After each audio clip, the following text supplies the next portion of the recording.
क्या आपको कभी ऐसा लगा है कि जैसे ही कमरा शांत होता है आपके अंदर एक अजीब सी बेचैनी शुरू हो जाती है? या जब आपके दोस्त आपको छोड़कर जाते हैं तो आपको अचानक महसूस होता है कि आपका कोई वजूद ही नहीं है। ज्यादातर लोग अकेले होने, बीइंग अलोन और अकेलेपन, लोनलीनेस के बीच का फर्क नहीं समझते। दुनिया की सबसे बड़ी ताकत उस इंसान के पास होती है जो खुद के साथ खड़ा होना जानता है। लेकिन अगर आप अपनी खुशी के लिए दूसरों के मोहताज हैं, तो आप एक ऐसी जेल में हैं जिसकी चाबी किसी और के हाथ में है।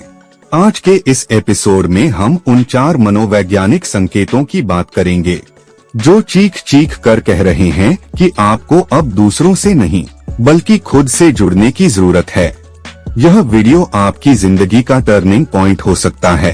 पहला साइन है फीलिंग एम्प्टी विदाउट समवन, दूसरों के बिना खाली महसूस करना। अगर आप सिर्फ दूसरों की मौजूदगी में ही कंप्लीट महसूस करते हो तो ये संकेत है कि तुम्हें खुद से जुड़ना सीखना चाहिए। जब आपकी खुशी का रिमोट कंट्रोल दूसरों के हाथ में होता है तो आप कभी शांत नहीं रह सकते। अगर कोई आपसे बात न करे या आपको इग्नोर करे तो आप अंदर से खाली महसूस करने लगते हैं। ये इमोशनल डिपेंडेंसी का सबसे बड़ा लक्षण है।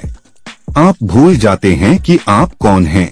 आपकी पसंद, आपकी नापसंद और आपकी हंसी सब कुछ इस बात पर निर्भर करने लगती है कि आपके पास कौन बैठा है। खुद को एक पूरा इंसान समझें, किसी का आधा हिस्सा नहीं।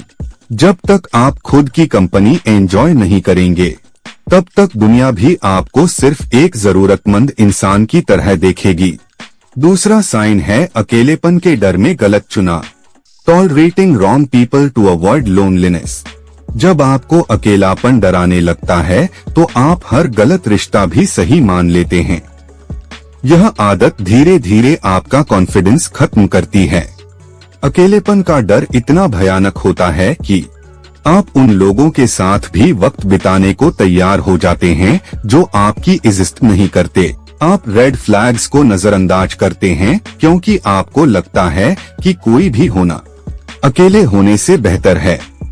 हर बार जब आप किसी गलत इंसान को बर्दाश्त करते हैं तो आप अपने अवचेतन मन, सबकॉन्शियस माइंड को संदेश देते हैं कि आपकी अपनी कोई वैल्यू नहीं है।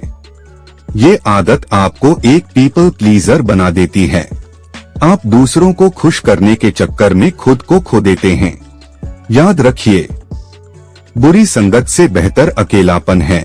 तीसरा साइन है खामोशी से भागना, रेस्टलेसनेस इन साइलेंस।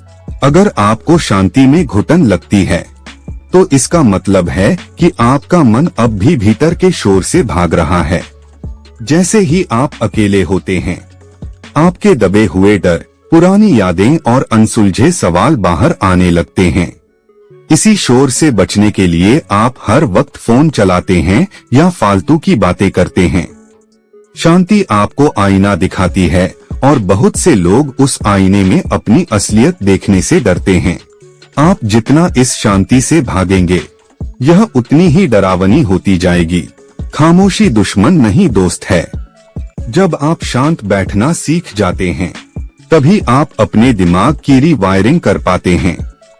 जो इंसान शांति में सुकून ढूंढ लेता है उसे दुनिया की कोई भी ताकत विचलित नहीं कर सकती। चौथा संकेत है हर फैसले के लिए validation, seeking validation for every decision. जब आपको हर कदम पर किसी की राय चाहिए होती है तब असल में आप खुद से डिस्कनेक्ट हो चुके होते हैं। क्या आप एक शर्ट खरीदने से लेकर करियर के फैसले तक दूसरों से क्या यह सही है पूछते रहते हैं? यह संकेत है कि आपको अपनी बुद्धि पर भरोसा नहीं है। दूसरों की राय आपके लिए ऑक्सीजन बन जाती है। अगर कोई आपकी तारीफ न करे या आपके फैसले को गलत कह दे तो आप टूट जाते हैं। जब आप खुद के साथ समय बिताते हैं तो आप अपनी आवाज सुनना शुरू करते हैं। अकेले रहने का अभ्यास आपको सेल्फ रिलायंट बनाता है। आपको किसी की हाँ की जरूरत नहीं होती क्योंकि आपको पता होता है कि आप क्या कर रहे हैं। अकेले रहना कोई सजा नहीं है, यह एक सुपर पावर है। जो इंसान खुद के साथ खुश रहना सीख जाता है, उसे हराना नामुमकिन है। ये 4 संकेत आपको डराने के लिए नहीं, बल्कि यह याद दिलाने के लिए हैं कि दुनिया की सबसे जरूरी और खूबसूरत मुलाकात अभी बाकी है, और वो है आपकी खुद से मुलाकात। अगर आप आज से खुद के साथ थोड़ा वक्त बिताने का वादा करते हैं, तो कमेंट में लिखें आई एम इनफ। अपनी ताकत को पहचानें और खुद के सबसे अच्छे दोस्त बने। न्यूरोवाल को सब्सक्राइब करें और अपनी मानसिक शक्ति को नई ऊंचाइयों पर ले जाएं। Stay strong, stay न्यूरोवाल।